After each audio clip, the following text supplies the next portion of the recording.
Explore, and the Bronco. Visit Ford Country at the Valley Auto. What is happening, everybody? Let's do this. Monday, March Madness. Yes, Vegas is the sports and entertainment capital of the world. We have March Madness lined up. Hey, we're going to have a Brick House bracket contest. It's going to be linked in. You don't have to pay any money. But you got to fill out the bracket, and you got to get it to me. All right, you got till Thursday morning. I'm going to be out of town, so I'm just doing 2 shows this week, Monday, Tuesday. You got doubles. See, there's the link. JT the Brick Show. This is the silver and black. This is the Raiders. This is the historic franchise. This is no ordinary job. Your silver and black home to sound off for over 25 years. I don't care if I offend somebody. If it isn't right, I'm going to stop practice. We're going to do it the right way. And now, here's JT the Brick. Out of the gate, JT, we're ready to roll today. We are on many streaming platforms. Yes, that's what I like about radio now in 2026. You can find us on Facebook Mondays. On Mondays and Fridays, I go live on Facebook, which is pretty cool. I'm live every day on X. Used to be called Twitter. Now it's called X. You can find me on YouTube. Right now, you can get in the chat at JT the Brick YT. A lot of cool places to watch the show, listen to the show, because you're tuning into a guy that loves sports, loves opinions, loves to talk, and I'm at my best. A lot of old timers now, get off my lawn radio host complaining about the radio of the past compared to today. Not me. I'm at my best. My best is starting. I'm ready to roll. Voice is a little rough every Monday or Friday. What a good weekend. Had a good weekend overall. As we're going to have a sip of water, I feel like Mike Francesa Clay is the only guy I've ever seen do that quickly. Yeah. Yeah. There you Well, thank God you had your mic on, because I am going to be the first ever host that never does that. I never want to stop. So you were perfect there. We have Clay Baker here as we're ready to go. I hope everybody had a great weekend. I had an amazing weekend. Went to a great pre-St. Patty's Day party at Wahoo's with my buddies.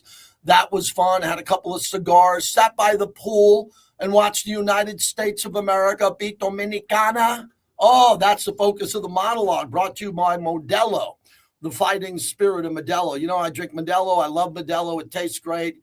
An amazing beer, an amazing partnership. Modelo fuels the monologue as we're ready to go to start off the show. What I want to talk about is when you played Little League as a kid, and you all did. You should have all played Little League. And then you decided if you didn't want to play after Little League. Okay, and what was one of the crushing moments of my life, and both my sons are in the chat, and they know this already, is when my sons, who were good ball players, they were good players, but then they aged out of Little League, and they weren't going to play high school baseball. They were playing some football and other sports here. And I remember being a dad crushed because I couldn't live through my kids again. I'm fair to admit that. I lived through my kids. I want my kids who are 24, 22. They bring me to fraternity parties.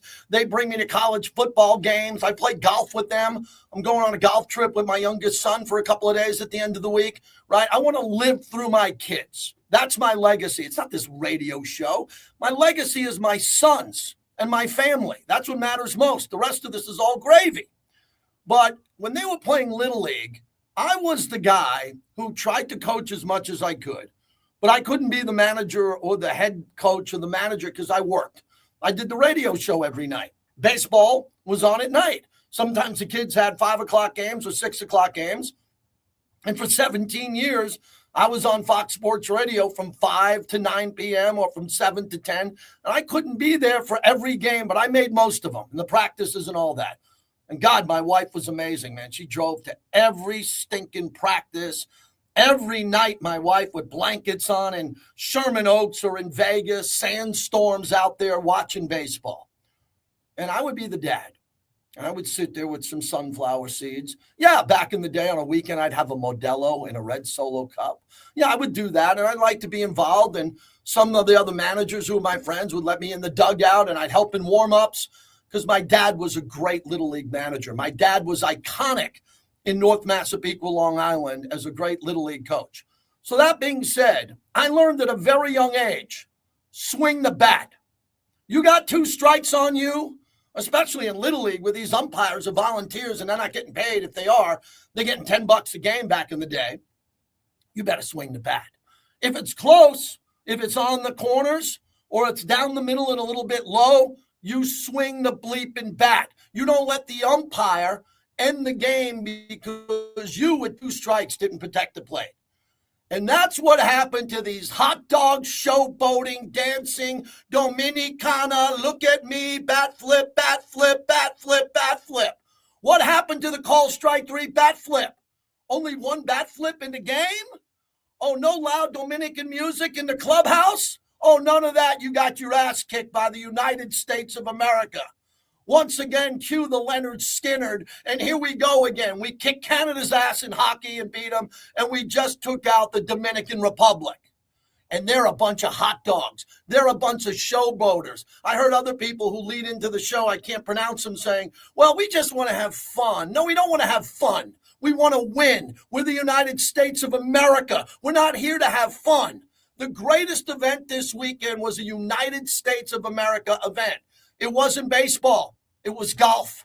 It was that TPC Sawgrass where Cam Young, an American on the United States Ryder Cup team, stormed from behind and beat Oberg and then had Matthew Fitzpatrick from Great Britain ahead of him.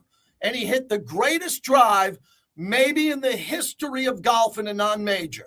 He hit a 375-yard drive on the 18th hole over water and had a 98-yard sand wedge into the green to win. And you know what I was doing? I wasn't rooting. I got buddies of mine who are in the golf world. They play golf. They root for non-Americans. I go, what are you doing? Rory McIlroy has Europe rooting for him. You're an American. You don't have to root for Rory McIlroy. There's 12 other golfers on the leaderboard from America you should be rooting for. Call me crazy. I'm patriotic. I fly my American flag year-round, not when it's convenient. So going back to the Dominicana, they came in, and I said earlier in the week, drill one of these guys in the ribs if he bat flips in the first inning. Just send a message if you're Paul Skeens. He didn't have to. He was locked in. He was pitching unbelievable. And then the defensive play came from Captain America. Here's Aaron Judge on throwing out Tatis as Dominicans forgot how to run the bases. And everybody mocking Judge, right? Judge dropped the fly ball against the Dodgers in the World Series in the 5th inning. It was the lowest moment of his life. And it was bad. No way to spin it. But Captain America atoned for it. Juan Soto, Bobby Witt, and then Ketel Marte. Shows off the back to the base hit to right. Tatis hits the 3rd. Crawford drives right there. He's gone. Drives, touchdown, Tatis. Thrilling stuff. Well, Yankees fans, I think the elbow's just fine. That was amazing. Fox Sports 1 on the call. Captain America Judge guns down Tatis. And then right after that moment, the Dominicans were afraid to run the bases. They ran the bases poorly. They couldn't get the extra base. They didn't score a lot of runs, and they lost. I love the Dominican Republic. I've been there. I love the DR. I love their players are great. Their lineup is arguably better than the United States, arguably better, but we beat them. And then they took a called strike, which was a ball, to end the game. It was a ball. It was low, but it was right down the middle. So let's go back to last night where a home run wins the game for the DR, a triple, a double ties the game where we're going to go into extra innings, and here's how it ended. To Perdomo. It is another championship. USA is able to win this whole thing. That slider right there that was below the zone. And one team reacting. All right, so John Smoltz on the call. Man, he's a tough listen. I don't know how you do John Smoltz, man. Great player, great golfer. Probably a good analyst. He just doesn't stop talking. I mean, he just won't stop talking. But that was pretty entertaining. So the Dominicans were pretty upset because that was ball 4. But you can't let that pitch go. You just can't because it's down the middle. It's coming straight down the middle. It's a little bit low. You know you got an umpire who's been missing the plate a little bit there, and America gets a break and they win the game. Definitely get a break and they win the game. So I want to talk sports today, okay? I don't have a lot of great Raider news for you today. I'm not forcing Raider content down your throat today. I got a different take on that coming up in a minute here. I want to talk to you about the WBC.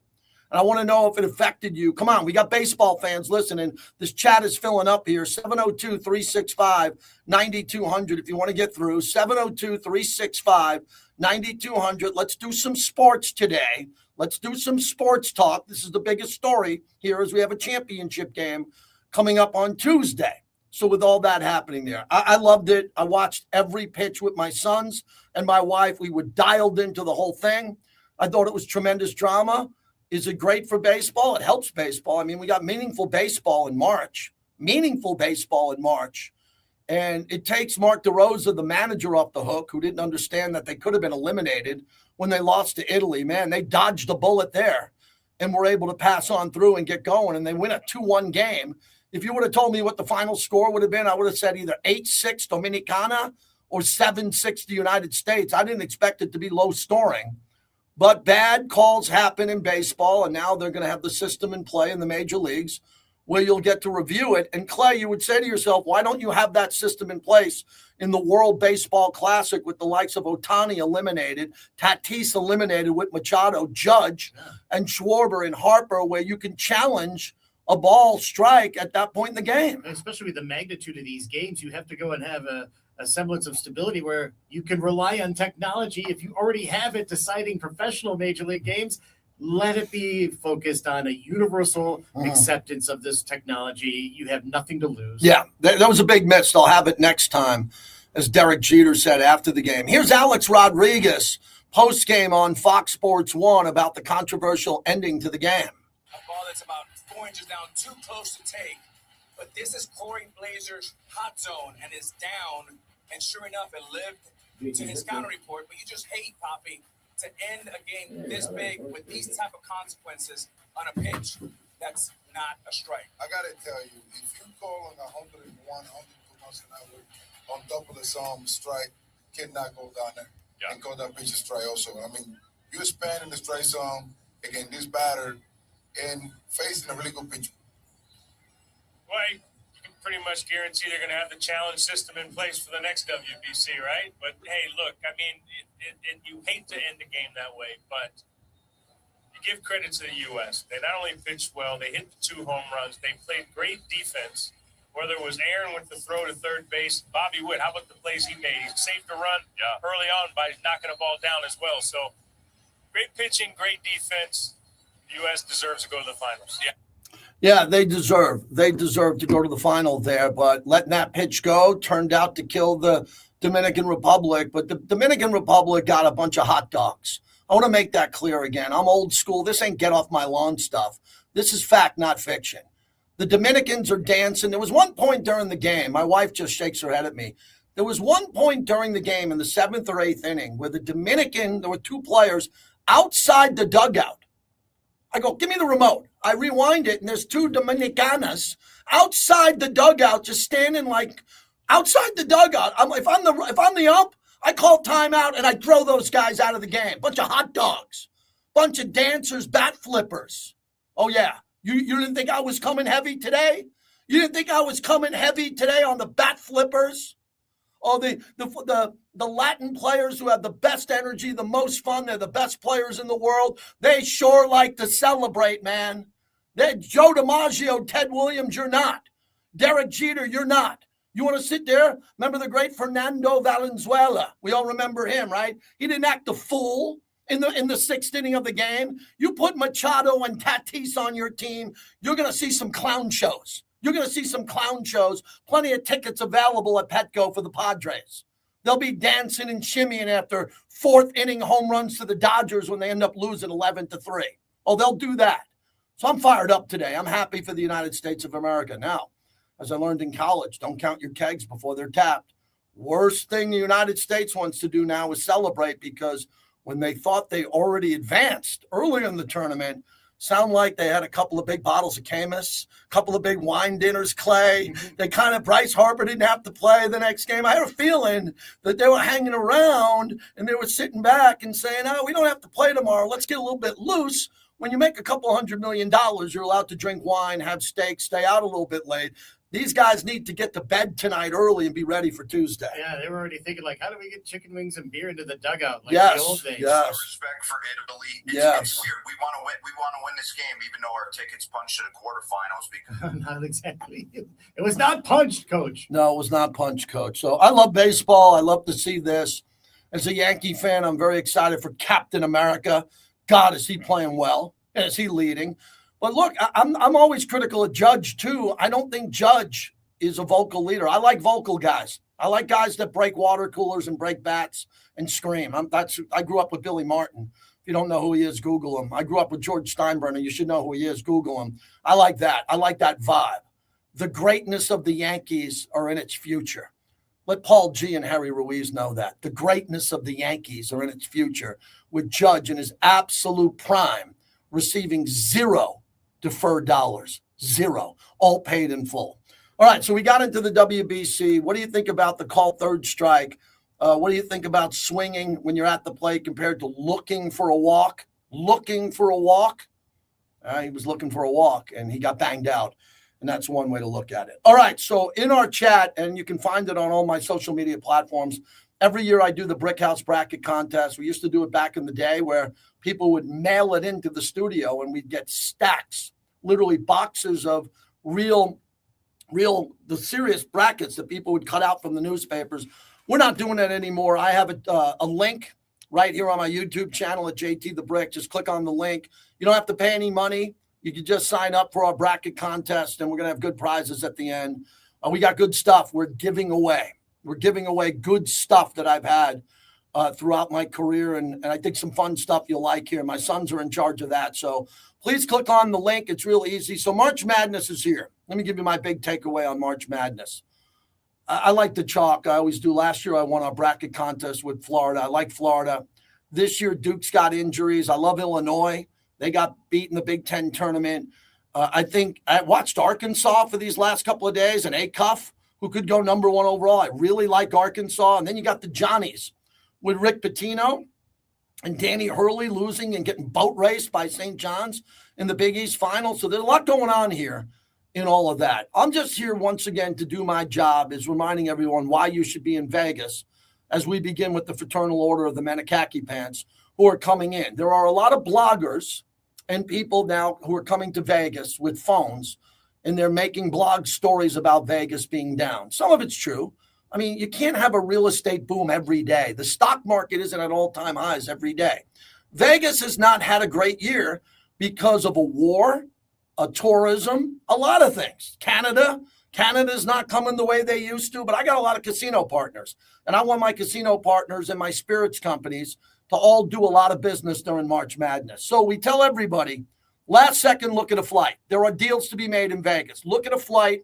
There are people now that can get to Vegas. It's Monday. You can get here by Wednesday or Thursday, especially if you're out west or if you want to drive from out west, Southern California, from San Diego all the way up to Northern California. Get to Vegas and experience it. You'll get a cheaper hotel room than you think. You'll have a great experience out here, and you'll enjoy it. This is probably one of our greatest events that we do every year. Every major casino property has unbelievable deals and fun, and it's just a fun time. Everybody's here in a good mood. It's mostly a guy's trip. A lot of the gals get out of town. A lot of the ladies go to Indian Wells or they go out to the Palm Desert. They get out of here because the Fraternal Order of the Men in Khaki Pants come in. They get all banged up. They get all drunk. They all fall down in casinos. Their khaki pants and their dress sneakers get scuffs on them, and then they race to the airport to get out of here. And that's why I call them the Fraternal Order of the Men in Khaki Pants. Used to be they were amateurs, amateur hours. Now you got veterans. You got veterans from the age of 40 to 60. We even get in a round of golf, and golf's really expensive this week. Oh my God, golf. They know how to raise the price of golf this week. Clay, it's supposed to be 96 degrees here on Thursday. I'll be out of town, but is that true? We're in the mid 90s this week. And it's going to go on a little bit hotter and hotter as the days Wow. progress. Mid 90s. That's not good. It's not what you want to see. in No, March you 16th. do not want to see that more in March. Look, you know you're in for at least 3 months of hot, unbearable summer. Yeah. Don't extend it to like 4 or 5 months. Yeah, but if you come from Ames, Iowa, or Buffalo, New York, you want to get sunburn at a pool party, right? You want to be the guy that forgot the suntan lotion in the hat and you're cherry red at 6 o'clock at night when you shower to go to the steakhouse because there's not a cloud in the sky, so you're okay with that. Oh, you wear it like a badge of honor, a 3rd-degree burn on your forehead. Yes. You're in Green Bay right now, shoveling out the snow through a blizzard. You want to be that guy with the uneven, tan. That doesn't make any sense. We're like, oh yeah, I party in Vegas all the time. Party so hard. Yes. So we have that. We have the Fraternal Order of the Men in Khaki Pants. A lot of people like it this week. I love March Madness. I'm going to be with 30 of my fraternity brothers playing some golf, getting after it. This is always a time in Vegas that I celebrate. I always celebrate this because this is what we do best. Treat our customers great this week. Everybody. Say thank you. Please come back. Treat them well. These are our best customers that we have. Our best ones are March Madness. They continue to come back. And then finally, on the Raiders front, I have a major announcement to say on the Raiders. Major in 3, 2, and 1. Shh. It's the offseason. It's the offseason. Relax. Last week, we had one of the most incredible weeks of content ever delivered to this flagship radio station dating back to the Ticket 1050 in downtown San Francisco. I don't recall a topic for 7 days. I was on Sunday to Sunday. I was on Sunday yesterday for 4 hours where pretty much everybody, the guests, the callers, were all talking about Max Crosby and the trade breaking up. That's old news. It's old news. A lot of people got it wrong. A lot of people were embarrassed by their coverage. A lot of people let you down because they didn't get it right, and they were a mess. They were a train wreck in regards to that topic. They won't remind you of it because they're going to move on to something else. So what I say, here's my takeaway from what happened the last week for the Raider fans. This is the off season, not for John Spytek. It's the off season for fans. We're not going to let you off. We're going to have full programming for you here. You know what you're going to get from us. I'm focused now on the draft. I wasn't focused on doing an extra 5 days on Max Crosby. That took a lot out of me, a lot out of my voice, a lot out of my mind. I lost brain cells I'll never get back again. There's no way they can rejuvenate and I can get them back. Okay, so I did as much Max Crosby as anyone, more than anybody, maybe other than Q, who's on ESPN at night. I did more Max Crosby than anyone in this market times 10. I'm done. Now, could there be a blockbuster trade? Yes. I've said that. I left that door open. There's a chance the Raiders can move Max before the draft if they'd like to. They can. I hope that's not the case. I never wanted to see Max leave. I want Max off the market. I never wanted him on the market. Max wanted to be on the market. Max did. Okay, then Max is off the market, and it got really weird. That's a good word to describe it. It got weird. And now he's back, and the Raiders spent a lot of money, and they got a lot better players. If Max was always going to stay, which I thought was the right move, keep Max and go into free agency, there's no chance in hell they bring in 7 starters. It's impossible.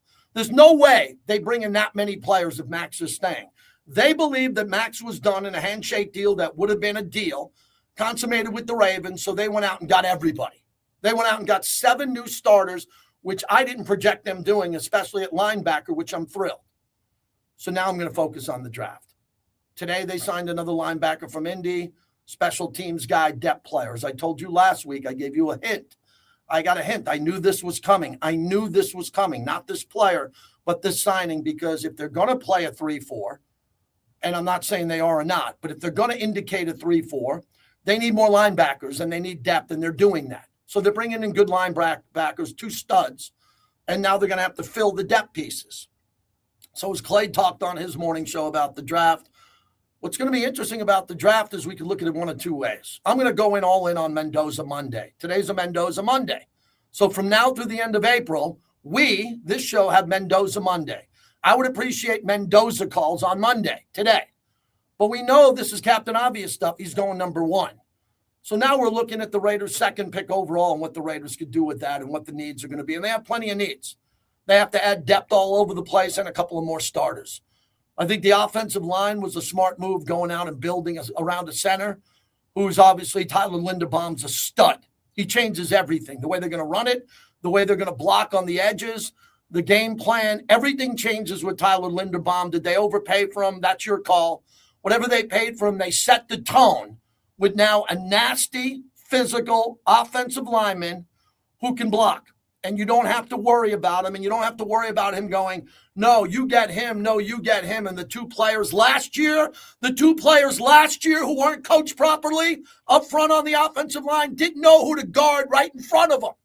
Didn't know that the 330-pound guy in front of them, they needed to put their hands on. They went the other way, and the guy killed Gino. Or the guy blew up Ashton Genty. That's over. No more. We got an elite offensive line coach. We got the best center. We got Colt Miller, presumably JPJ. No more offseason drama on JPJ. And you got some depth pieces. One more offensive line under my March or April Christmas tree would help. One more offensive lineman. And then the depth will be really good. The backups will be pretty good. So that's the monologue, man. That's what I'm doing. I'd like to do more sports today, and then we'll gear up for the draft, and we'll go balls out on the draft. Big time. I got so many people lined up already for the draft, people I've been using for 25 years. You're going to love it. And that's right around the corner. Thor out in Summerlin. Kick us off, Raider Nation Drinking Club. JT, what's happening, my brother? Happy Monday to you. And yeah, let's talk sports. I know everyone knows me as the loud, crazy, drunk Raider fan that likes to be optimistic and positive about the Raiders, but baseball is actually my first love. So, honestly, what is anyone crying about? Take that strike three call. You have got to swing at that ball. Like, if it's way out, like, okay, it may or may not have been a ball either way. Honestly, you can't tell where it really actually crossed the plate at.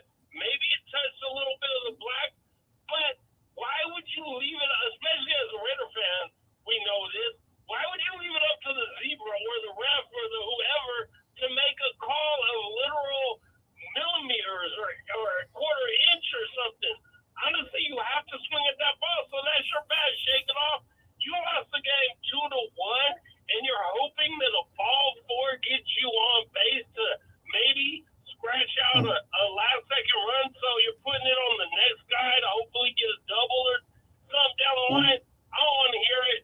Congratulations, America, on that win and going into the final, but you got to take that into your own hands as a player. I coached Little League back in the day. Yes. I'd have been mad at my player for not swinging at that ball. Yes. I'd have been furious. You would have got after it. Thor, I got to run. Good to hear from you. I got to get you good. We'll get a cigar next week. Appreciate it. March Madness. I can't wait. It's going to be wild. I'll give my brother a holla at you, JT. Sounds good, buddy. Send us your bracket. We love your brackets. We do. We actually care about your bracket. I do. I mean, I care about my bracket. I like to have a bracket in front of me on Thursday. You might not. I do. So send us your bracket. You can do it on YouTube where it's in the chat there. Please subscribe for free. The great Mark Anderson will join us coming up. The AP Insider always has good information on Vegas March Madness, UNLV basketball in the future of the portal, WBC and how it helps MLB. And coming up next, the NBA is coming to Vegas. And I'll go pick them up at the airport. I'm all on board. I love the NBA. The NBA is coming to Vegas. It's the morning tailgate. Woo! Mendoza Monday. Mendoza.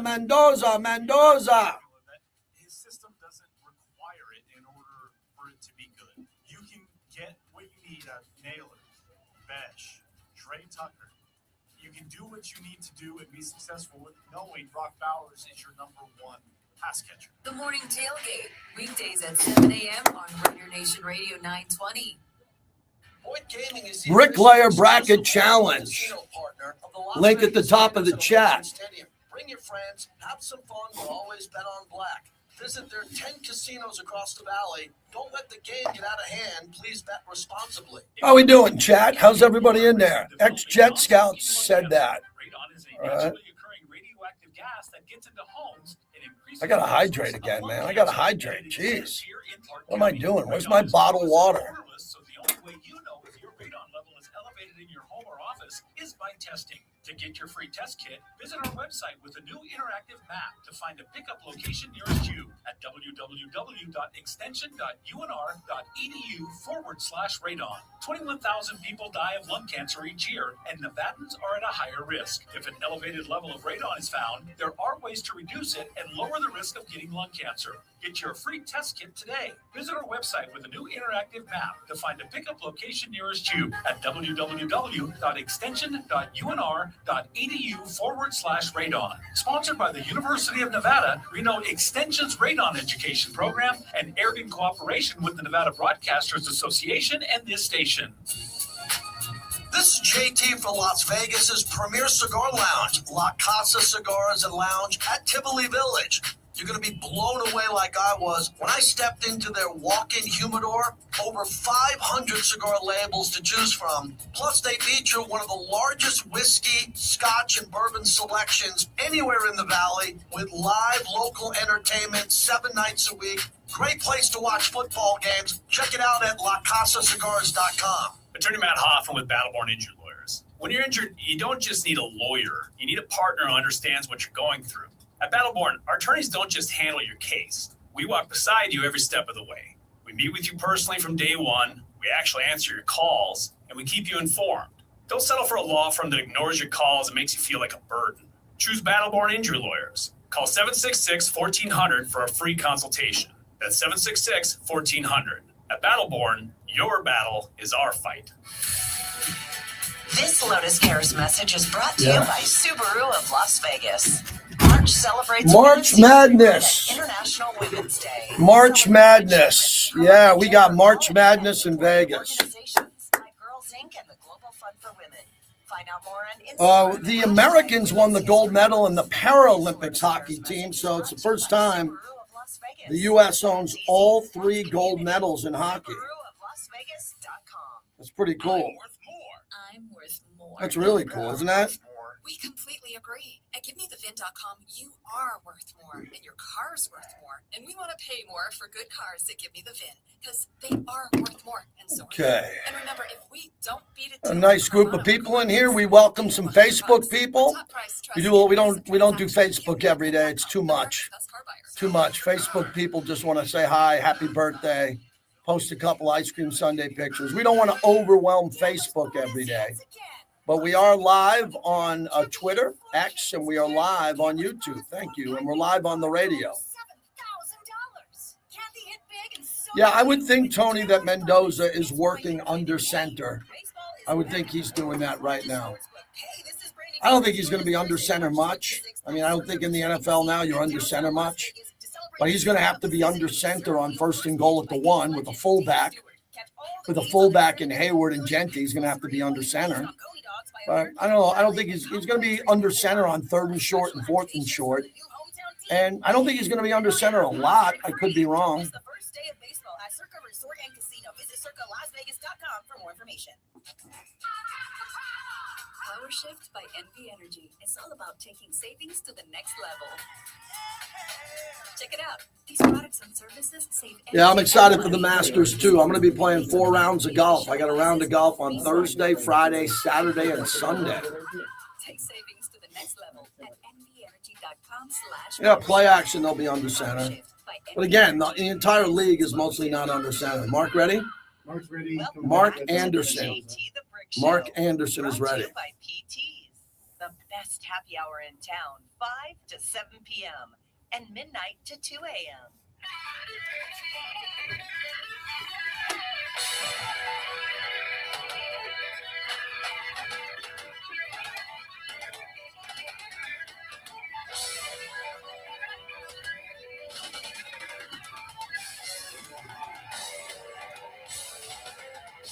I mean, who hasn't admired Tom Brady, guys?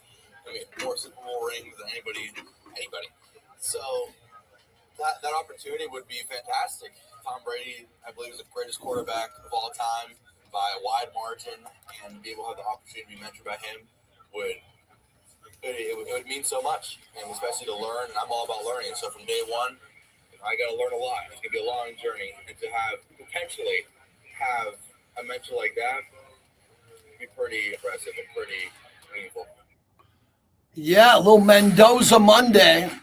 Fernando Mendoza, all but assumed to be the number one. Feel pretty good about that one. Every Monday, we look to hear from Mendoza maniacs who want to come in here and get excited to welcome this young man and get it going. So we're excited about that. And remember, we have a brand new bracket challenge. We're calling it the Bricklayer Bracket Challenge. The link's on top of our YouTube chat. You can't miss it at JT the Brick YT. Send us your bracket, and we'll get you involved there. And we'll at least get to know who you are because you're sending us a bracket, and we really appreciate that. Mark Anderson joins us from the AP, the great journalist in town here. So, Mark, I want to begin. We spent the entire week on Max Crosby. Beginning, middle, end, he's back. Put a bow on this, how you see the way the Ravens handled it, but especially the Raiders handling it as Max returned. Well, I like to think that the Raiders reached out to Max immediately and let him know that he was welcome back. And the fact he came back right away and was in the building at 6 a.m. the next day, I think says a lot. I don't think it's a bad outcome for the Raiders. I really don't. It'd been nice to have those 2 first-round picks, but he's one of the league's top pass rushers, and now he's always played with a high motor, and it's going to be super charged now. So I think it's going to work out really well for the Raiders. The Ravens, the big problems I have with it is there are 2 of them. One, they were talking to Hendrickson when Max was in the building. So they were already thinking a way to get out. The other problem I have is it seems like their concern wasn't so much this season; it was down the road. But you can make that argument with any player. You don't know how someone's going to be 2-3 years down the road. You don't know what kind of injuries they're going to have, or they're going to perform, that sort of thing. So it just felt like they were looking for a way out, and then they use that as their way out. Yeah, I think the story now goes to what the Raiders had planned without Max and how they handled it getting him back, because they brought in an enormous amount of players, and they were good players or above average players. I expected him to get maybe 2 or 3 above average players, maybe not guys that could turn out to be 5 to 7 above average starters. So how do you think John Spytek handled that? Because he probably knew quicker than anybody that the Max deal was falling apart. But he was also on the phone doing deals Monday, Tuesday before the league year opened on Wednesday. Yeah, I mean, the other teams who might have been interested in Max just, but by the time all this went down, they just didn't have the assets to trade at that point to make a deal. So I just think it was if this had happened sooner, if the Ravens had said the previous week that they were out, maybe they could have still worked a trade with another team. But I think the Raiders had a high asking price, and rightfully so. I don't think you come down on it. I would not come down on that price at all. I would take either Max or stay with that price and go from there. But I think having him back is a big asset. Yeah, I would agree with you, Joe. I think it's a tremendous asset coming back on the fact that we know who the player is. That's really the best part of this whole deal, is that we know who the player is and we know what he brings to the building. And this is a tough question I'm going to ask you because you're around the team a lot. I mean, that matters, right? Someone was going to have to step up if Max was here to be someone like Max Crosby. I'm not saying that person doesn't exist in the building, but it's kind of nice that Clint Kubiak comes to the OTAs and the offseason program and sees Max there before everybody. That can only help, right? Absolutely. Well, Max is always led by word and example. And so that doesn't change. There's many reasons why it benefits the Raiders. One, you're not going to match his skill. You're just not going to do it. You're not going to match his motor, and you're not going to match his leadership. And so I think even if they had done well in the draft, the chances of that player playing the 14th pick, playing up to that level, and whoever the pick would have been the following year, that's hard. It would have been hard to match anyway. So I understand why the Raiders were willing to make the trade. Max is, coming up on 30, another year. 30 is usually about the time players start to decline. That's about the time that they probably are thinking they're going to start really turning this. I think they'll probably win more games next season, be much more competitive next season. But I think as far as the true turning point, I think you're probably a year away. So I think they saw Max being more on the downside of his career, especially the way he plays, as physical as he plays, willing to play through injuries. I think that's going to catch up to him at some point. And they already starting to happen. So I think that's was in their mind when they made the trade to begin with. But I still think having him there is I think it's more good than bad. Yeah, Mark Anderson's our guest. So now the next focus is the draft. Do you see anything happening beforehand? You know, you bring in a linebacker today from Indianapolis to trying to add some depth pieces overall. But the fact it's a unique time, Mark, because they know who's going number one. And if they stay and wait for their second round pick, that's really the focus of the organization, right? To nail that next pick. They want to nail all the picks that they have, the 11 or 12 picks. But that second pick overall for the Raiders is really important. It is. I'm really curious to see where they go. Do you draft an offensive lineman? Obviously, getting Linderbaum is huge. Getting Miller back this season is going to be huge. I think JPJ is going to have a bounce-back season. So I like where the offensive line is going, but I think they need another piece or two, so they might go get someone in the second round for that. I think corner, they still have a little bit of concern there.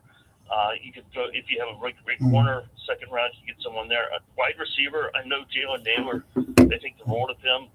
I'm not sold he's a number one wide receiver. Maybe he turns out to be. He's playing in, obviously, the shadows of Justin Jefferson in Minnesota, but I just don't know that he's quite a number one. So I think they still need a receiver there, so that they could obviously get someone in the second round. So those are the three positions I'm looking at the most. How big of a hole is not having a number one receiver and having a bunch of twos and threes that aren't ones, but maybe because I look at Bowers and his production, and if I can get 60 receptions from Michael Mayer and 45 from Trey Tucker, that feels productive when I do the math. But everybody, I mean, I saw a couple of tweets over the weekend that the Raiders wide receiver room is in desperation to land a number one. Is it that dire? I think desperation's overstating it. I do think you saw last season when they traded Jacoby Myers, just how, and to be fair, Brock Bowers, how healthy was he really? But teams were able to double team and basically take him out of the game plan, and the Raiders didn't have anywhere to go after that. So I do think it's important. They try to get a number one. Getting Naylor obviously is big. And if Trey Tucker can improve, that would be great. And maybe Jack Besh has a much better season. So we'll see how the two young guys do from last year. But yeah, I still think they need number one. I wouldn't call it desperation. All right. Last one thing I wanted to say to you with the history. You were here for the 89-90 Rebels, Larry Johnson? No, but I followed him on the other side of the country. So Okay. I was pretty familiar with their work. All right. So when you came here and you watch UNLV basketball, are we going to get to the point now in Vegas where we're looking to house these events more so than our local team making it to the tournament? Is it that dire that our local proud college basketball team can't even make it into a tournament of 68 teams, but everybody's excited in this town to eventually host the Final Four and have other college basketball tournaments? My question is, it seems like we care about protecting the events in this town and we're more passionate about it than the actual basketball team that used to run this town. Yeah, I think with your AD at UNLV, I think you do care about trying to get in the tournament. And I don't have any questions that Josh Pastner cares about trying to get in the tournament. I just think they've had, it's not that they fired bad coaches necessarily. They had TJ Otzelberger here for 2 years. He's obviously a great coach. He admitted that he didn't approach the job the right way. I think if given a do-over, I think he would have done much better. They had Chris Beard in the building for 15 minutes, and they thought they had Nick Cronin locked up at one point. I do think it does seem to me that the true turning point, other than Lon Kruger going to Oklahoma, that's really the true turning point. But after that, Dave Rice still recruited at a high level. He did. When they had the mess up where they had to hire Marvin Minzig at the 11th hour because they had no other choice, I just don't think the Perkins recovered from that. And I think the fan interest went away. They haven't been able to recruit like they were under Dave Rice and Lon Kruger. And I just think kids just weren't sold on coming here, and they've gotten some good players, but they haven't gotten the players who really should. You really can't expect them to take them to the next level, and that's what they need to do, and they should do. There's no excuse UNLV basketball should be missing the tournament every year since 2013. There's no excuse, especially when you look at other programs. Utah State seems to have a new coach every year, and they still get in the tournament every year. So, and you look at what San Diego State does. You know, you can't tell me that UNLV cannot be able to compete with those two programs. Lastly, what is your reporting on what's going to happen with the NBA and expansion? Governor Lombardo, Magic Johnson. I'm really excited. I'm an NBA guy. I think it's a slam dunk on expansion, but I'm not going to get into the real estate and where it should be, and that's been a mess topic for the last couple of years. But are you confident the NBA is going to get the vote to come to Las Vegas? Yeah, I feel pretty good about it. I think the fact that they're going to do it so soon, the actual final vote won't be next week, but the fact that they're making it a priority in next week's meeting tells me a lot. That they've already, because most of the work's done behind the scenes anyway. It tells me that I think Adam Silver feels like he's got the owners on board to approve Las Vegas and Seattle, and then we'll see what the ownership is.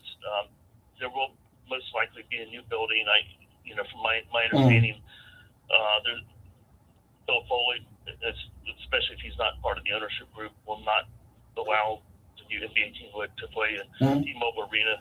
And Adam Silver prefers the team to have its own arena anyway. Yeah. So that's the next thing. But I think that's also part of it. I think, T-Mobile Arena is built by private funds.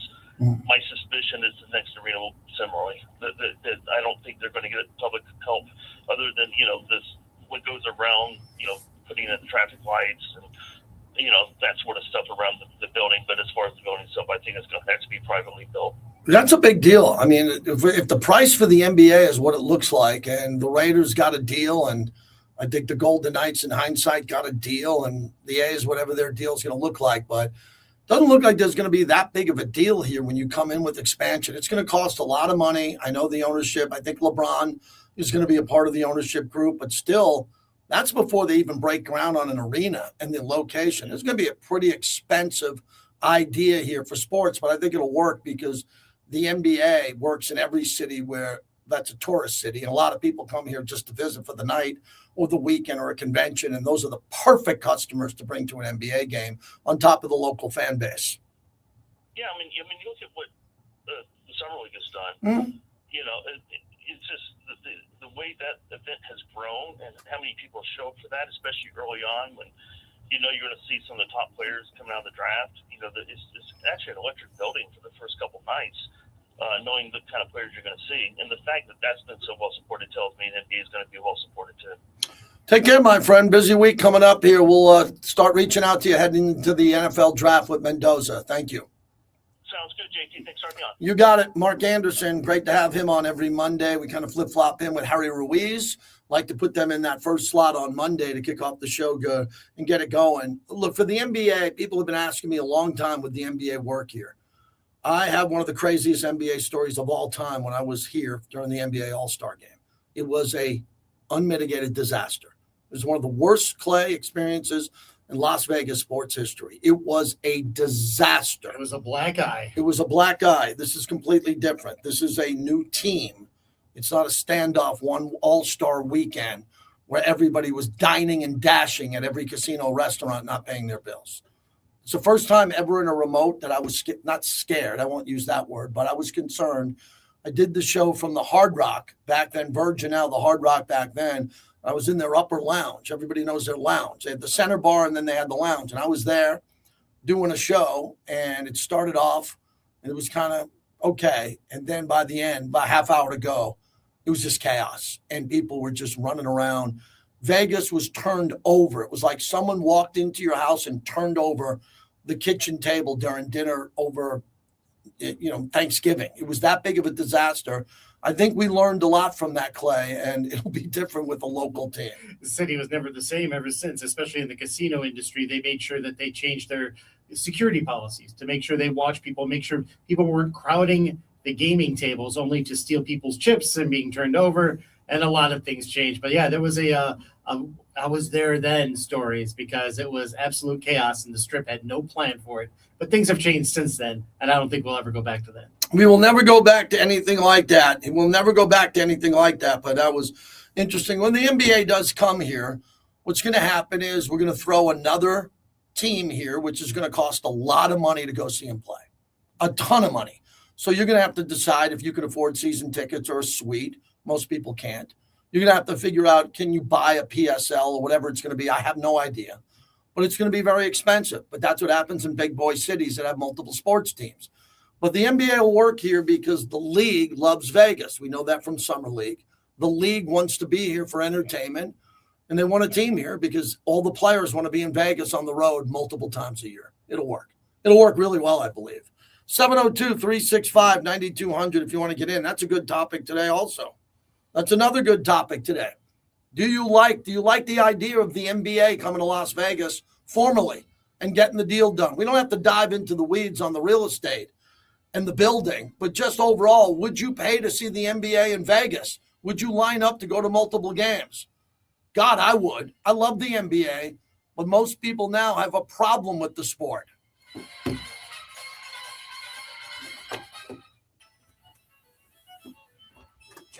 It's here at Leprechaun Lemonade. St. Patrick's Oh, Leprechaun Lemonade spot. Freshly squeezed lemonade you love from Raising Cane's. It's just made green.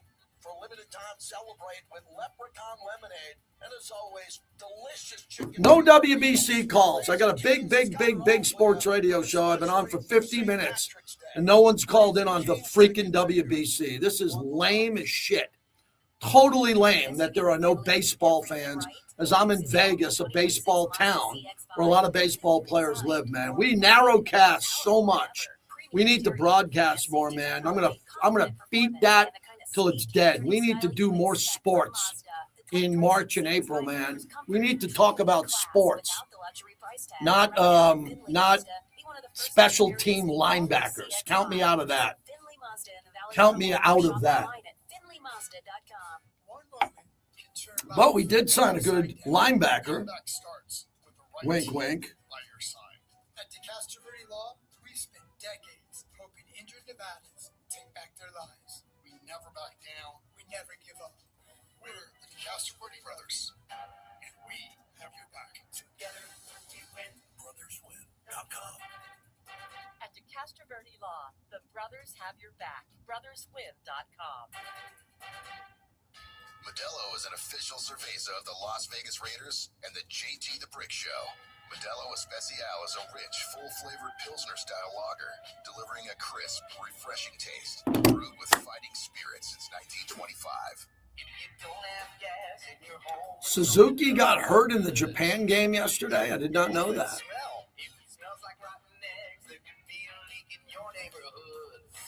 Now what do I do? If you suspect the leak, move fast, call 911 and Southwest Gas. But I don't have natural gas in my home. Lights are buried all around. Okay, first thing you ever come Yep. back. Yep. I'll just do a couple live reads. I'm going to give you 2 live reads, and we'll go from there. With special guest Eve 6 live in M Resort Saturday, March 21st. One night, one room, an exclusive show. Doors open at 8 p.m. Tickets available now at Ticketmaster.com or the M Resort box office. Huddle of Mud, Eve 6, Saturday, March 21st at M Resort. Hi, this is Brennan, General Manager at Land Rover Las Vegas. There's luxury, and then there's Range Rover. The brand new Range Rover is the pinnacle of modern refinement. Sculpted design, whisper quiet performance. So we got some St. Patty's Day tomorrow. That we got going on tomorrow, St. Patty's Day. I love Las Vegas Country Club. It's one of my favorite golf courses. This is craftsmanship without limits, presence without effort. Upgrade your lifestyle today with the brand new Range Rover. Visit Land Rover Las Vegas, where luxury is elevated. Welcome back to the JT the Brick Show, brought to you by the DeCastro La Group. If you get injured in an accident, call 702-222-9999. Gino up the middle. Ashton Jenkins through the hole. Touchdown Raiders.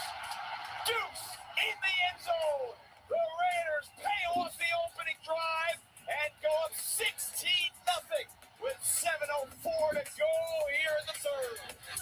Welcome back to Mendoza Monday, brought to you by the DeCastroverde Law Group, Alex and Orlando DeCastroverde. My guys, the Brothers Win, brotherswin.com. You see them all over town.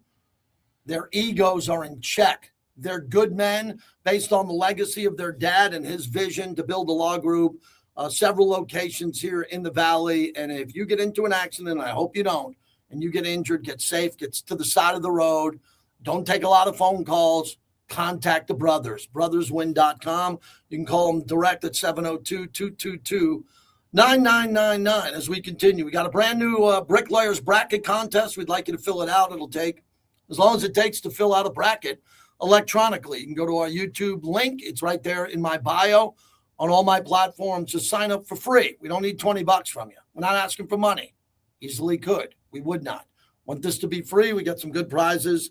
We got a couple of weeks to get those prizes together as we are excited about that. And I'm also excited about what we're doing with the Leprechauns heading into St. Patty's Day with Raising Cane's Chicken Fingers, the Leprechaun vibe of the lemonade and all the specialty drinks that they have. But it's still about the chicken fingers, one love. Raising Cane's Chicken Fingers, proud partner of our show. And there's no doubt I came home Saturday night. One of my sons was back in town. And what was there at the kitchen table? 2 box combos, one for dad. Thought enough of me to have the Canes there for me. Raising Cane's Chicken Fingers, one love. So when we come back here at the top of the hour, we are busy today. Sal Paolantonio is going to join us coming up. Sal Pal, that's a big guest.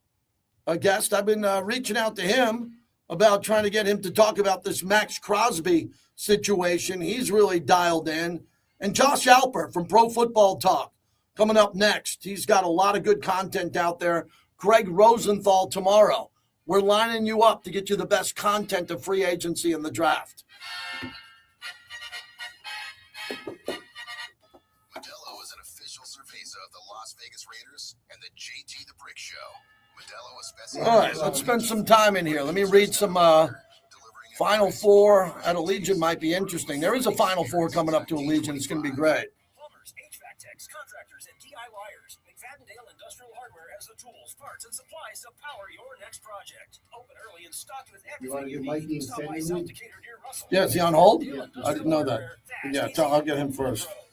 Boyd Gaming is the official and exclusive local casino partner of the Las Vegas Raiders at Allegiant Stadium. Bring your friends, have some fun, but always bet on black. Visit their 10 casinos across the valley. Don't let the game get out of hand. Please bet responsibly. Yes.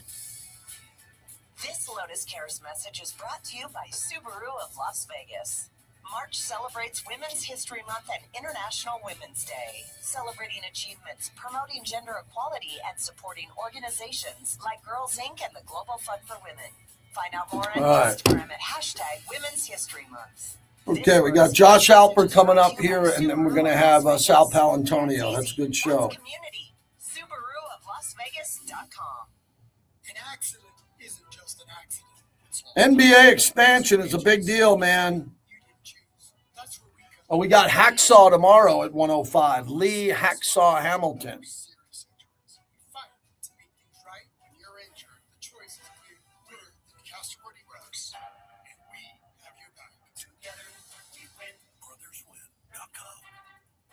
At DeCastroverde Law, the brothers have your back. Brotherswin.com. This is JT for the Black Hole, home of football's most notorious fans. All right, let's do this. This is your home. Become a member today and receive 20% off online purchases, hotel discounts for home and away games, access to members-only merchandise, and much more. All memberships are now lifetime Okay, memberships. chatting with my sons. Always a member. If you bleed silver and black, visit theblackhole.com today. That's theblackhole.com. Nick here with Stefano's Greek and Mediterranean Grill. Summerlin, it's official. Stefano's is now open on Lake Mead in Buffalo. Come enjoy our beautiful dining room designed for family meals, quick lunches, and everything in between. Yep. Or swing by for fast, easy takeout with all your favorites. Gyros, bowls, shawarmas, kebabs, and our famous baklava. Our salad dressings and Baklava. no seed oils. And our must-try fries are cooked in Clay, did you watch the Academy Awards? Stefano's in Summerlin is now open. Missed it. Okay. Sean Penn was in the Ukraine. Didn't show up for his third Academy Award. I think 3 is the number. Once you get your third Academy Award, man, you are legendary, man. You're De Niro, Jack, Daniel Day. I don't talk politics. Sean Penn.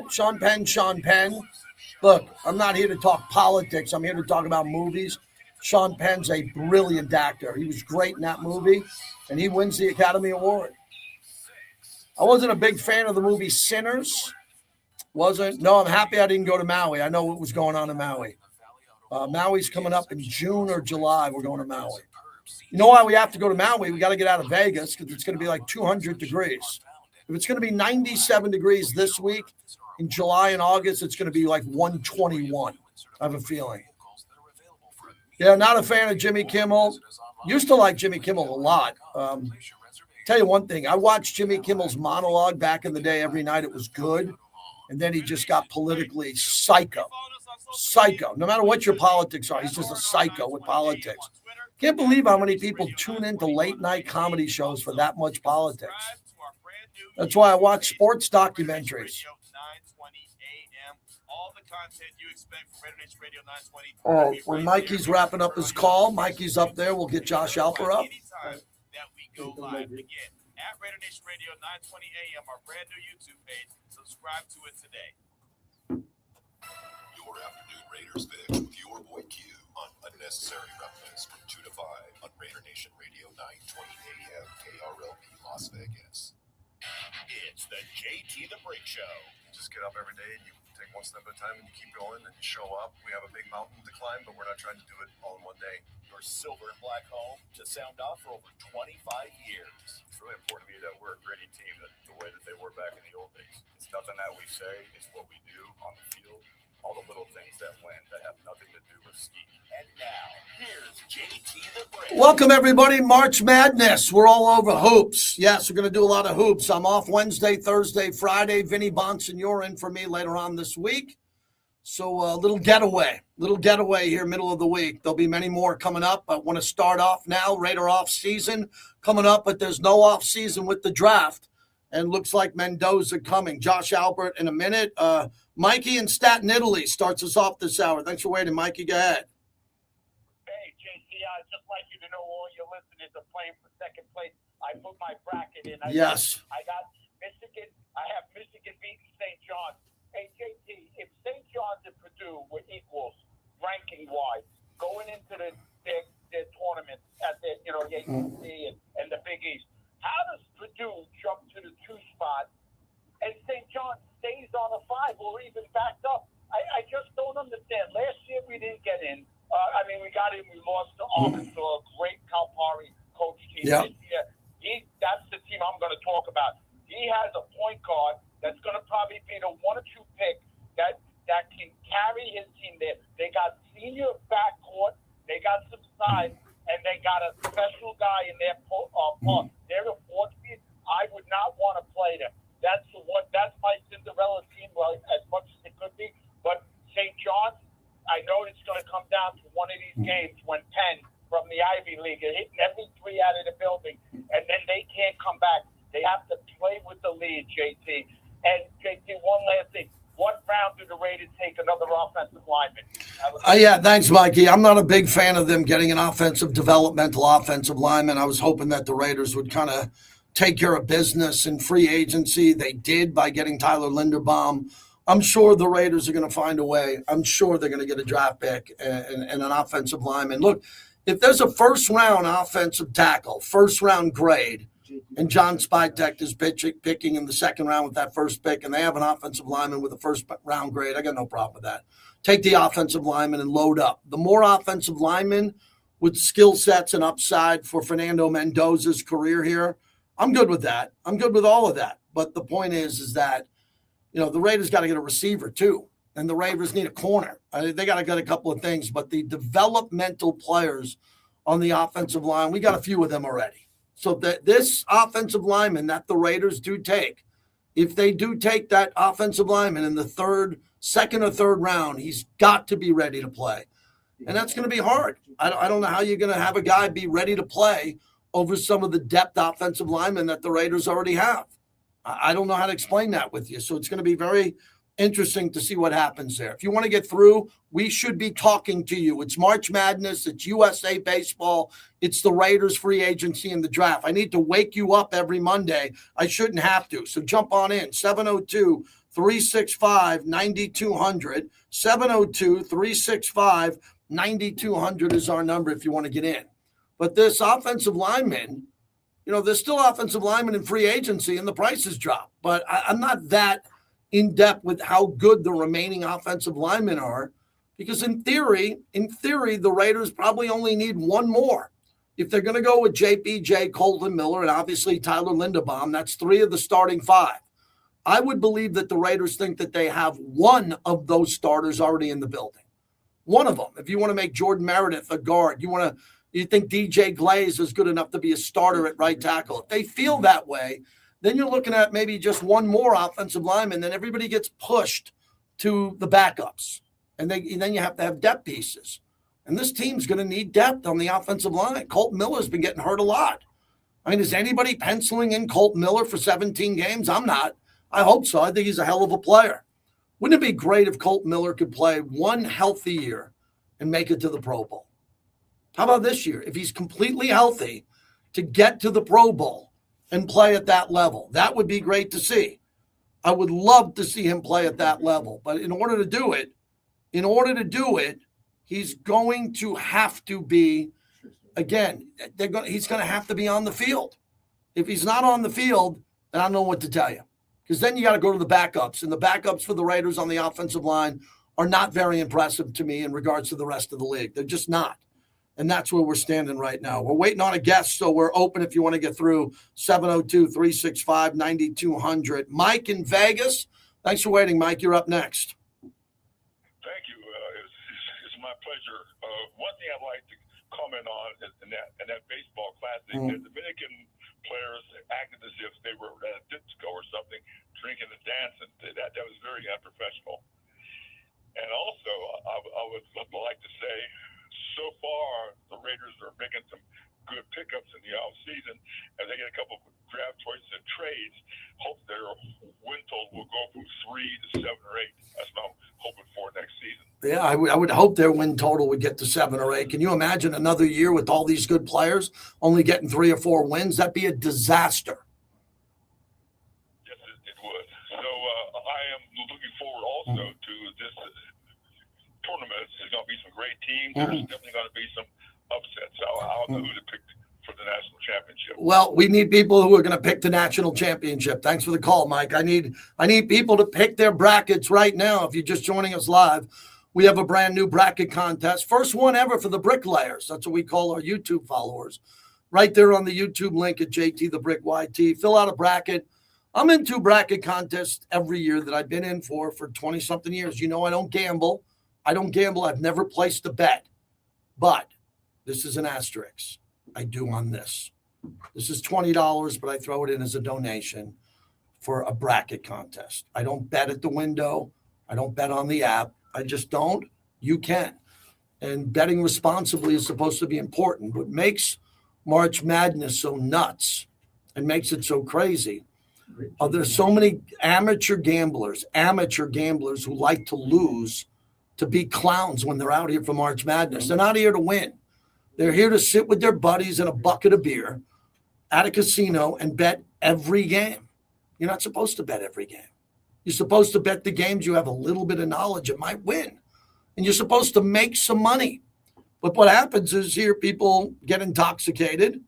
They have a lot of fun. They get intoxicated. They gamble because they're on a boys' trip, which is fun. That helps our community. But you can't take them seriously when they're gambling on college basketball games and they don't watch a lot of college basketball. They're here to be a part of the fun. That means you're giving your money to the sports books because they know you don't know how to bet. So what I would recommend is if you're going to bet these college games in each time slot, pick 1 or 2 games. Manage your bankroll. Pick the games you're most invested in or like and try to win those games. But don't bet every game. That's nuts. This is Ty in Rochester, New York. Hello, Ty. How you doing, JT? Good. you mentioned about the offensive line, and I've actually been thinking for the past couple of years that they need to look for Colton Miller's replacement. Not saying that he's a bad offensive lineman, he's one of the best, but he has been injured a lot and hasn't really completed a season. You know, he's at least been out for a couple of weeks the last couple of years, and then last year obviously got shut down early. Just my opinion, I just think that they ought to start looking or shopping for his replacement. Thank you. Yeah, I would agree with you. I just don't know how you shop for a left tackle replacement. You'd want to develop one. You want to have 3 or 4 offensive linemen on your second tier. These would be called your backups. And you want to develop them at practice with a really good offensive line coach. In case of emergency, if you have to break the glass and throw someone out there, Charles Grant, you got to move DJ Glaze from the right to the left. Whatever you have to do, you have developmental offensive linemen that can play multiple positions. That's what you hope happens.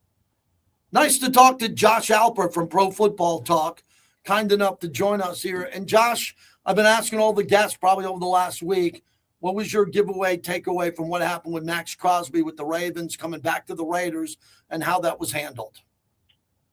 I don't think it was handled well. I think it's a tough situation to be in for either side. If there is a legitimate medical concern and you don't have a chance to check on it without everything going public, and then you have egg on your face in a lot of different fronts. I mean, I don't think it reflects well on the process. It doesn't reflect well on really the system that the NFL has in place in terms of having to wait for that to happen in order for a trade to become official, to have free agency up and running like that, and then have money being spent and committed and everything else. So I think that may be worth something to look at. But, you know,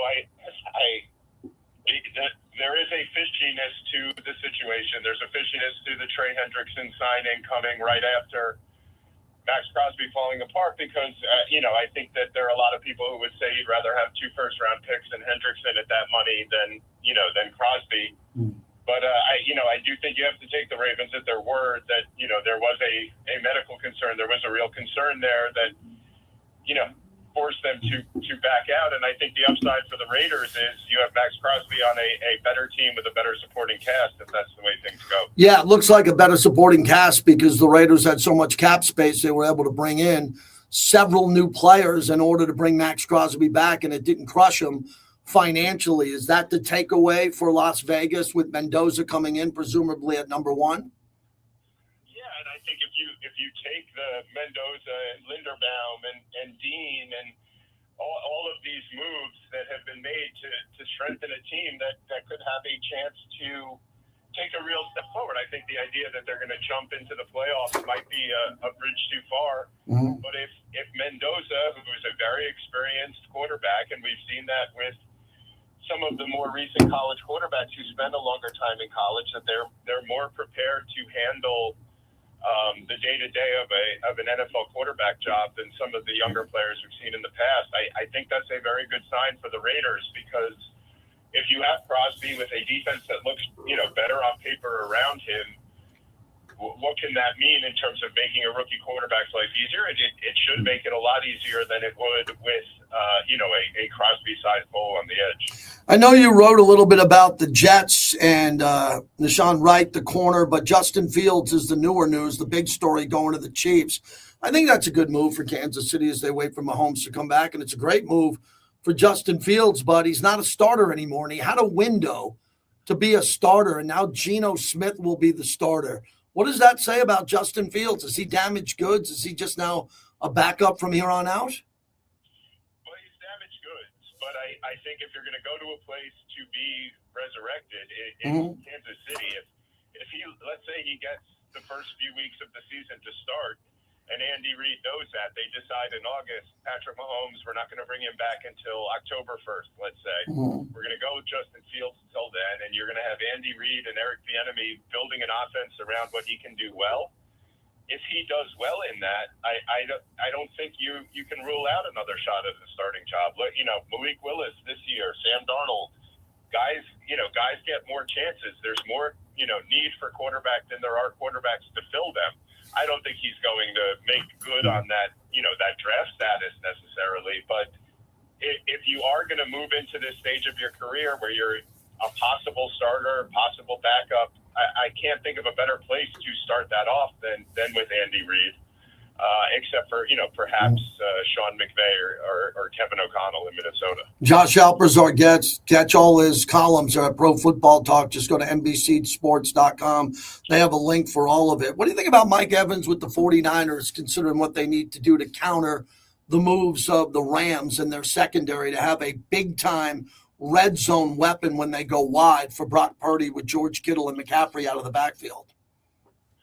I think it makes all the sense in the world on paper, but I think that you can't avoid, with the 49ers and with Mike Evans, thinking about injuries. And if Mike Evans, who's missed time the last few years with hamstring issues and then obviously broke the collarbone also last year, if he misses 5 games, that might be more than it takes to swing the NFC West to one of those other teams that you mentioned. It might be more than it takes to swing a wild card spot away from the 49ers, who really did a remarkable job of surviving a lot of injuries last year. But when you're an older team, and the 49ers are, and when you're bringing in players with histories that you have with Mike Evans, you just got a healthy year from Christian McCaffrey. Are you going to get 2 of those in a row? Are you going to get, Nick Bosa's missed big portions of seasons twice in his career. George Kittle, these are guys who are more prone to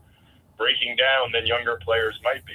If everything falls into place, you have a real championship contender. They were in the mix last year with all those things that went against them, but I think it's hard to bet on that working out the way they hope. Josh Alper's our guest. I look at the Seahawks because of the 49ers and their window, and the Rams, I think, are the best team in all of football on paper. And they lost a couple of starters from the Super Bowl. And maybe Darnold never plays at that level again, or he gets better. I don't know. It'll all come out next year. But where do you stand on the Seahawks losing their MVP, their starting running back, some of the other exits, as Clint Kubiak also went to Vegas? What do you think of the Seahawks offseason? I think the Kubiak one is the biggest. I think that is something that we've seen time and time again. We've seen it with the Eagles. We've seen it with a lot of different teams where you lose one of these assistants and you lose that feel. Now, some of the players obviously are going to fit into that, and Ken Walker's a huge loss, but I think that coaching, I think the mentality of it is the biggest loss, and that's going to be the biggest question going in.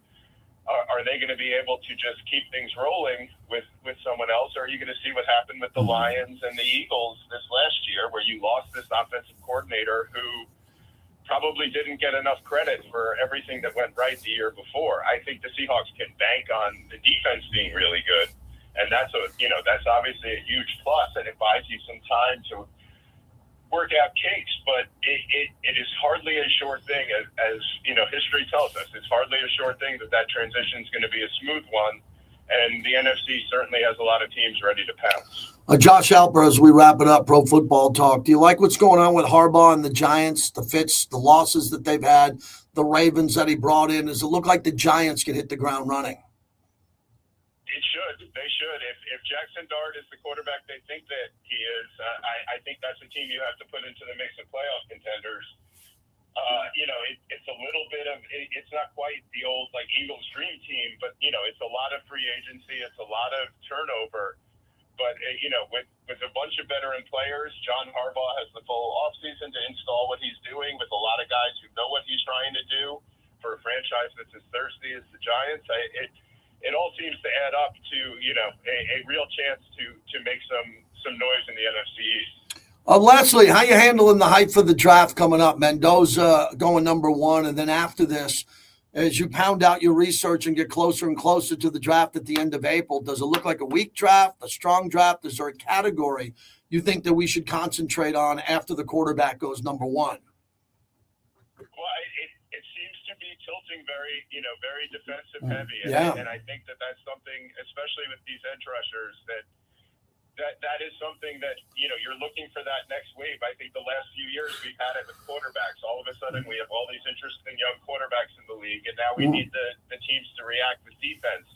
And, I think you're going to see a few players, both, the Ohio State safety Downs and the linebacker Sonny Styles, go a little bit higher than players at their position typically do because the versatility they're going to be able to bring against offenses that, teams run the ball more now. There's been changes with the way offense works on top of these young quarterbacks. And some of these more athletic defensive players are going to be real difference makers if they can be Kyle Hamilton types, these rangy players who can play all over the field. Thanks, Josh. Good talking to you again. I hope we get you before or right after the draft. Thanks for doing this. Sounds good. Have a good one. Josh Alper, we get him from Pro Football Talk. Good guest to have. That's very interesting, Clay, what he said. I'm going to remember that. Maybe after Mendoza, it goes heavy defense. Maybe the top defensive players are all going to go really high. And if you want to get a good defensive player, you might have to move up or go sooner than later. Yeah, especially if you want impact guys, like somebody at the safety position or even as you normally would at an edge.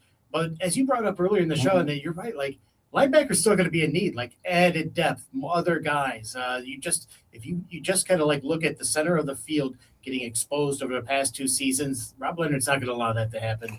Yeah. And since they already made those 2 additions in free agency, let's see where else it goes. Yeah, and the additions they're making now, when they're making a couple of moves that are going to be coming in here.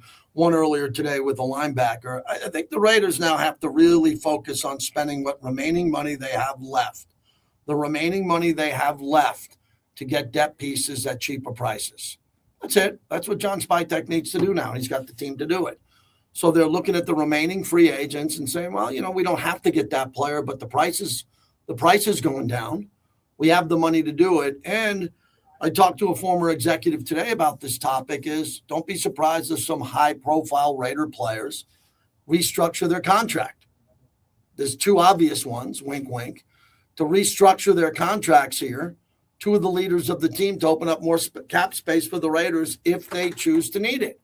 And if they want to do that, that's all part of the math. My old partner, Tom Looney, used to say all the time, fuzzy math. Yeah, it is fuzzy math. You can always make it work. You can always go back and get people to restructure. You can always go back and find a way to restructure contracts and get more money if you need the money.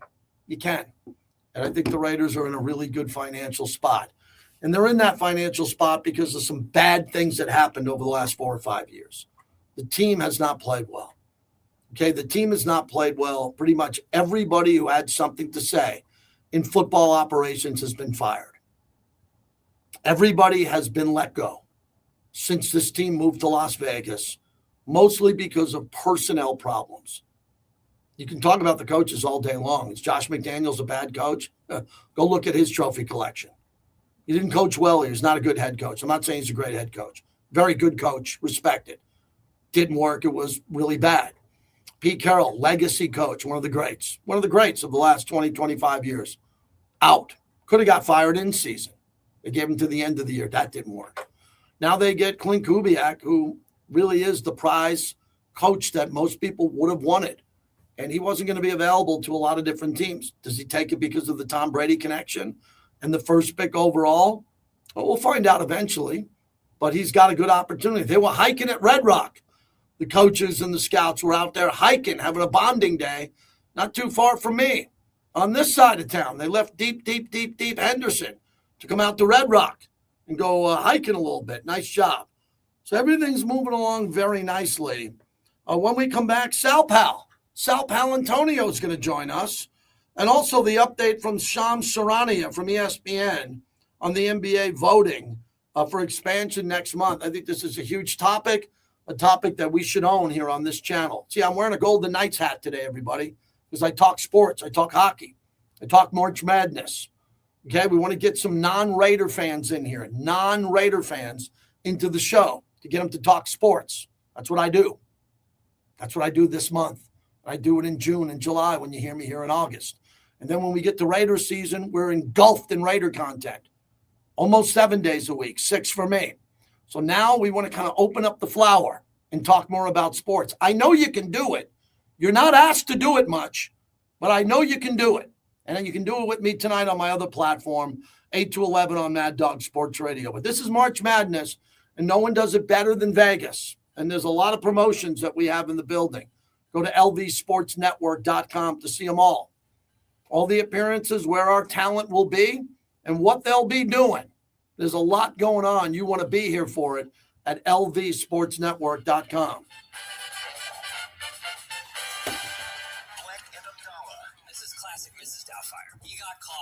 All right, so I taped Sal Palantonio.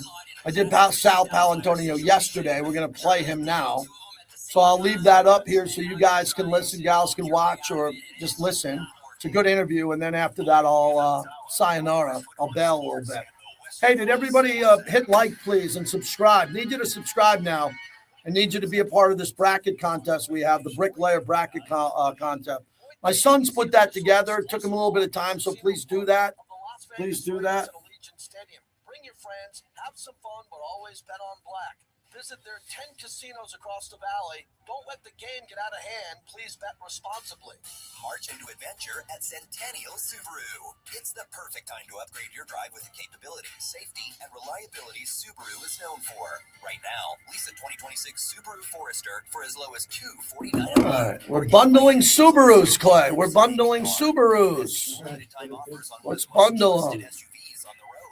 March to Centennial Subaru at US 95 and Ann Road, where your savings await. Centennial Subaru, a short drive from everywhere in the valley. This is JT for the local 872, proud partners of Raider Nation Radio, led by Tommy White, building the city on time and on budget. Go to local872.com to find out about apprenticeships, career paths, all the public work zones, and the schedules that are happening here in our valley. I'm proud to be associated with the 872, proud partners of my show and Raider Nation Radio. I'm Yes, Justin Watkins, 1 second. Battleborn Injury Lawyers, and I know a car wreck can be stressful, Yep, go ahead. even for the most experienced driver. Confronting the person at fault, documenting the damage, and capturing the scene can seem overwhelming in the moment, especially when you've been hurt. Prepare for that moment now by saving $766-1400 under accident in your phone. Do it for your loved ones too. Remember, $766-1400. Call Battleborn Injury Lawyers. Oh, we from the played a scene. Schefter bite. Through Where Schefter exactly summed what it to up. do. At Battleborn, That's your all I'm battle saying. I is and our Schefter fight. talked about that. Leadership We don't have isn't to just fight. about Oh, we titles, talked it's that. about All right. impact. It's about the people who quietly lift communities, inspire progress, and leave things better All than right, they we are found. back on. On Friday, April 10th, join Southern Nevada's business and community leaders at the All Henderson Chamber right. of Commerce Leadership and Legacy Awards. An inspiring luncheon honoring those making a lasting difference. Hosted at the Raiders headquarters and Intermountain Health Performance Center. Reserve your seat or become a sponsor at hendersonchamber.com. If it's for the truck, give us a call. We got it. For the Truck is your premier truck shop. Our suspension experts will take your ride to the next level. Steps, wheels, bumpers, suspensions, tires, covers, accessories, liners, Okay. and so Nice day today. Yeah, Maui later this week. No. I'm going to Florida. Going to Florida, leaving some family back. I'm going with my youngest son. I'm going to golf. I'm going to Florida. So I'm going to go on a golf trip with my son. We're going to go play some golf for 3 or 4 days. Drive happy. Yeah, I need to get the hell out of here. I haven't had a vacation or a break or something significant since last August. Of course, we're off and we take some days off here and there, but I mean, I'm really looking to go low and kind of just, we're going to have a couple of days where we're not going to have anything. I'm just getting resetting, man. Last year was hard. And this year, I don't know what's going to happen. And we want to be ready for it. I just beat my running PR, so I'm celebrating with the Banana Bonanza smoothie. Hey, and you can keep celebrating when you create affordable prices just for you by bundling your home and auto with the State Farm Personal Price Plan. Go bananas. I will. Hey, All make right. it work. Bundling, just another way to save with the Personal Price Plan. Like a good neighbor, State Farm is there. Prices are based on rating plans that vary by state. Coverage options are selected by the customer. Availability, amount of discounts and savings, and eligibility vary by state. Howdy, Davidson here from BetMoneyHoney.com. Would you like to become an educated sports fan that also knows how to place a bet? How about a library of how games are played, how to make bets, and hot picks of the day? Join me at BetMoneyHoney.com. What's up? It's Q Myers here. If you're ready for a challenge, head to lvsportsnetwork.com and sign up for our March Bracket Challenge. Create your bracket, Pick your favorite matchup, challenge your friends, join or create your own group. But make sure you complete it by Thursday, March 19th before the first game. LVSportsNetwork.com. Sign up for your account today.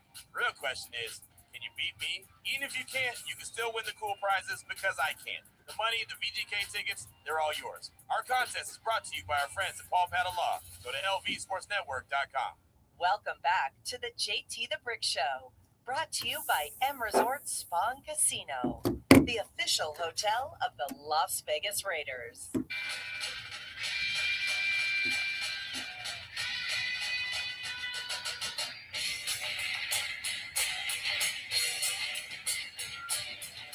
Motions out to the left. Cam working a throw, trying to set up the screen. There's pressure. He's tripped. Pass sucked.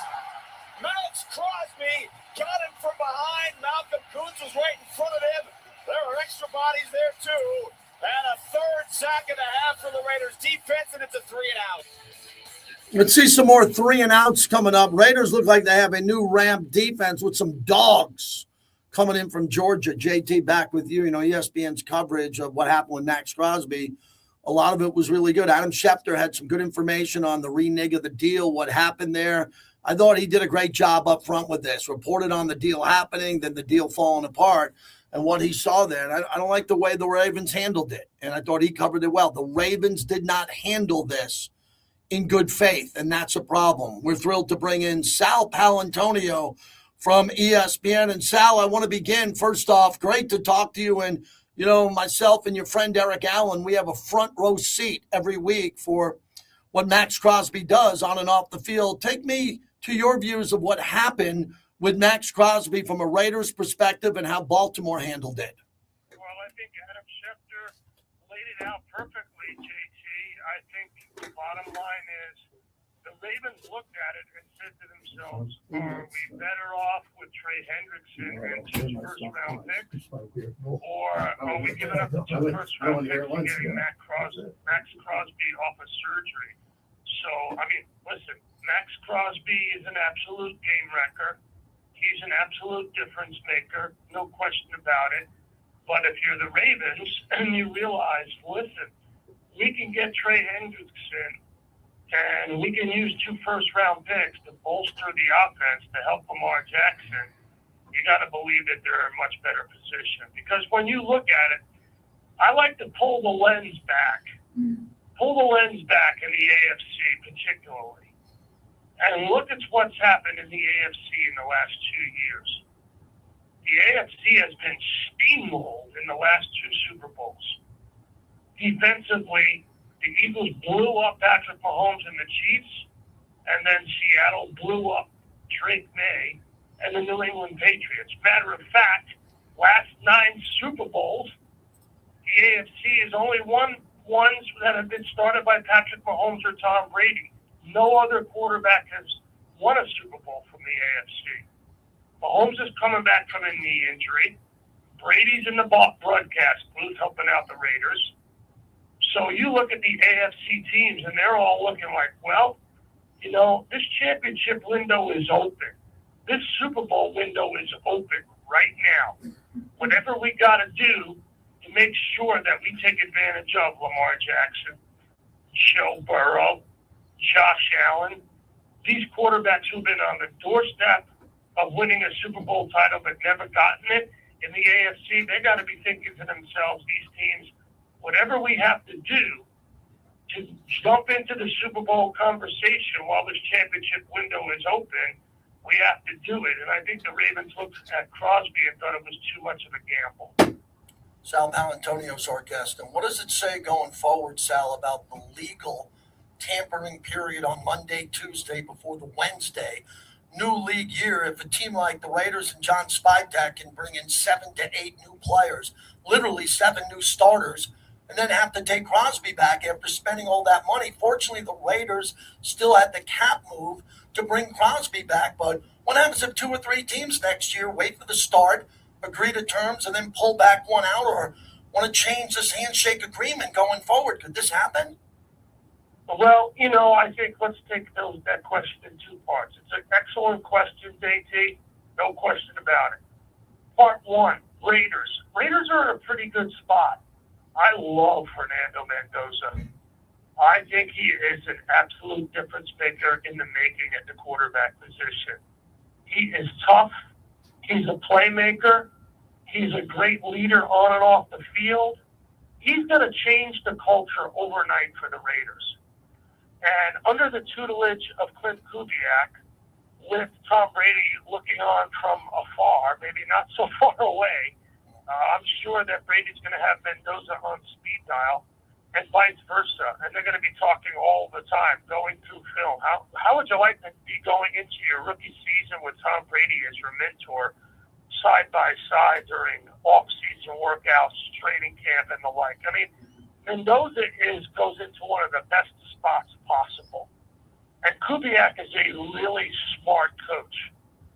The Raiders are in a good spot to get Crosby back. Now they've got a culture changer on offense in their young quarterback and a difference maker on defense. Raiders are going to be in the conversation right away in that division, without a doubt. Because the Broncos, their quarterback's coming back from a broken ankle. The Chiefs, their quarterback's coming back from a knee injury. The Chargers, you don't know what you're getting ever with the Chargers. I think the Raiders can step right in there, in my opinion, and do some damage right away in that division. I like what the Raiders have done so far. They basically have set themselves up for some instant success, I believe. Excellent. Sal Palantonio joins us. Sal, your opinion on Geno Smith back to the Jets? It just feels like it's, I don't want to call it a lateral move Geno's a good player. He was a Pro Bowler in Seattle, 4,300 yards, 70%. That wasn't made up. He left Seattle on his own to get more money in Las Vegas, and Vegas is paying for most of Geno's contract. Why did the Jets do this deal? Was that their best option? Well, they needed a placeholder. They needed a bridge. They needed a guy who knew the landscape. They needed a guy who, as you just pointed out, has been productive in certain situations. But, I don't really think that the Jets are going to be in the conversation in the division. I mean, they're going to have a hard time. The Dolphins, I believe, are going to be better with Jeff Hafley at the head coaching position. Adult in the room kind of guy. I think Malik Willis is going to help them immensely. Buffalo's super hungry with a new head coach. And let's face it, the Pats, they have one goal in mind. Get back to the Super Bowl and win it. Now, I realize they have the sixth toughest schedule of any team in the league and the toughest of any of the AFC teams that went to the playoffs last year. Their schedule will be tougher. But Mike Vrabel's a tough-minded coach. Josh McDaniels, despite the poor coaching effort, I just said it, in quotes, italics, whatever you want to put it in, I thought he had a poor coaching job in that Super Bowl. I think they will come back next year stronger. I think Drake May learned a lot. I think that's a tough division for the Jets to make any kind of headway. Sal, last one. Your thoughts on Kyler Murray and how this could be a great reset for him. How good could the Vikings be quickly, assuming he beats out J.J. McCarthy? He's the starter. Yeah, I mean, I don't think they'll be much of a competition, right, JT? Right. I think they bring in Kyler Murray, and, they're going to pencil in as number one unless something crazy happens. Listen, Kyler Also Murray had the cut has from phenomenal Rappaport talent. on Fields getting traded to the Kyler Phillies. Murray has phenomenal talent. He's shown that in the NFL. And Kevin O'Connell is one of the smartest offensive minds in the league and a great coach with a great emotional intelligence. And I think he will be a perfect fit, exactly what Kyler Murray wants and needs. And I think Kyler Murray understands that about Kevin O'Connell. It's a perfect situation for Kyler Murray. Really is. It really is better for Kyler Murray than it is for the Vikings in terms of, what they've gone through at the quarterback position.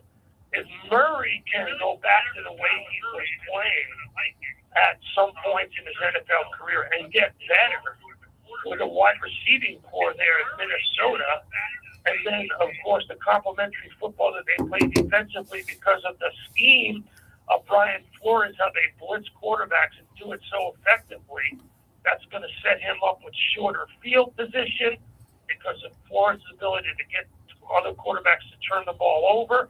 That's going to make Kyler Murray more productive if he can take the coaching of Kevin O'Connell. And I'll just say this.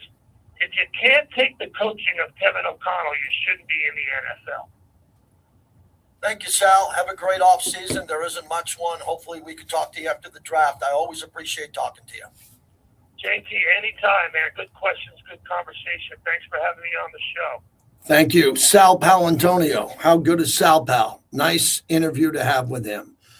Man, so I feel like we can put this Max Crosby thing to rest, but not so fast, my friend. You never know. So I never wanted Max to leave. He's here. I'm thrilled he's here. Let me remind you, I'm thrilled Max Crosby's here. Never wanted to see him leave. But it's been bizarre. It's been weird. It's been crazy. A lot of people have been affected. And now we can focus on the draft. Unless something breaks, and we'll make sure we have it covered for you coming up here. So I have this new bracket contest. Brackets come out yesterday. We have it up on our YouTube page, on all my platforms. Please sign up for it. Please subscribe for free. Hit like, subscribe, and download the bracket. It'll take you 5 minutes, and then we'll have it. And we'll thank you very much for that. We'll have some good prizes. And be ready to roll with that. A lot of news today with the WBC, the United States of America is in the championship game tomorrow. So that's going to be interesting. That's must-see television. And then we have March Madness here in Vegas, the sports and entertainment capital of the world. When we come back, we'll wrap it up on the other side. Last time for you to get in before Q Myers has you all set at the top of the hour, 702-365-9200. Tonight I'm on Mad Dog, 8 to 11 p.m. Vinny's in for me starting Wednesday for a few shows. So I appreciate Vinny stepping in because he's got everything you need. Really good information, knows what he's doing. One of our great teammates here on the Las Vegas Sports Network. Brought to you by the M Resort Spa and Casino. 2 towers now, better than one. 2 towers at M Resort. Thank you, everybody. Good day. Please hit subscribe and like. I don't have enough likes here. Like. You Facebook people, we need more of you. I don't like the numbers on Facebook. Let's get some Facebook here, or I'm going to start purging Facebook. Purging the bots and get rid of them. Thank you. We'll do it again tomorrow, and I'm on tonight.